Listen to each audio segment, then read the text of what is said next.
কোন কোরবানির মাংস খাওয়া হারাম, এই বিষয়ে আলোচনা করার জন্য আজকে আমি আপনাদের সম্মুখে এসেছি। আমি কারি আব্দুল হামিদ। আসসালামু আলাইকুম ওয়া রাহমাতুল্লাহি ওয়া বারাকাতুহু। আজকের আলোচনাটি খুবই গুরুত্বপূর্ণ এবং চিন্তার বিষয় বটে।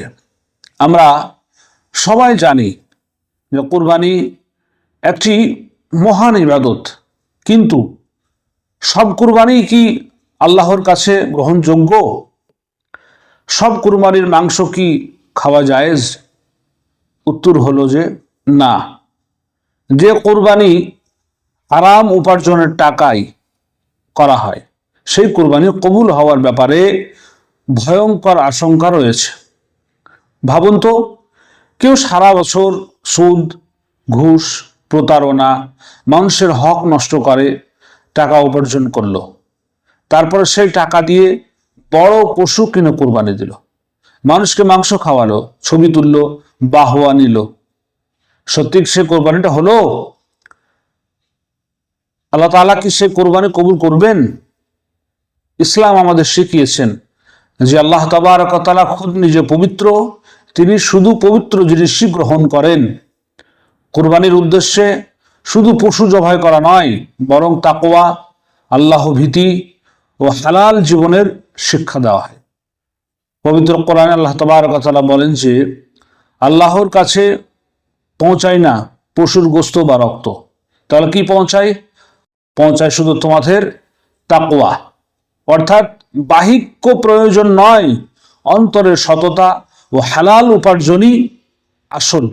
আল্লাহ তাআলা এটাই পছন্দ করেন। আজ সমাজে অনেকেই হারাম পথে টাকা উপার্জন করেন, তারপর ধর্মীয় কাজ দিয়ে নিজেকে ভালো প্রমাণ করতে চায়। কিন্তু ইসলাম শুধু বাহ্যিকতা দেখেন না, বরং উপার্জনের উৎসও কিন্তু দেখেন। মনে রাখবেন একটা কথা, শুয়োরের মাংস যেমন হারাম, তেমনি হারাম উপার্জনের টাকায় করা ইবাদতও কিন্তু ভয়ঙ্কর গুনাহের কারণ।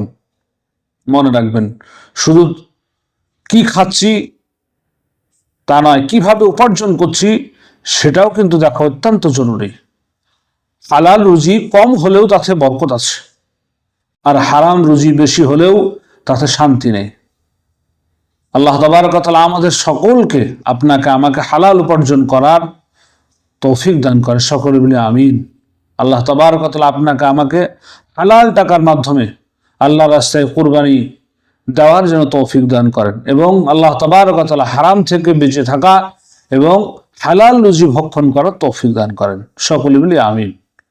বন্ধুরা, যদি আমার এই ভিডিওটি ভালো লেগে থাকে তাহলে অবশ্যই আপনি আপনার বন্ধুদের কাছে শেয়ার করে দিন, যাতে তারাও এই মূল্যবান কথাটি জানতে পারে, এবং আমার এই চ্যানেলটি সাবস্ক্রাইব করুন।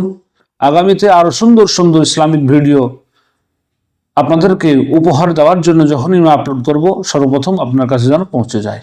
ধন্যবাদ। আবার দেখা হবে আরো একটি নতুন ভিডিও নিয়ে।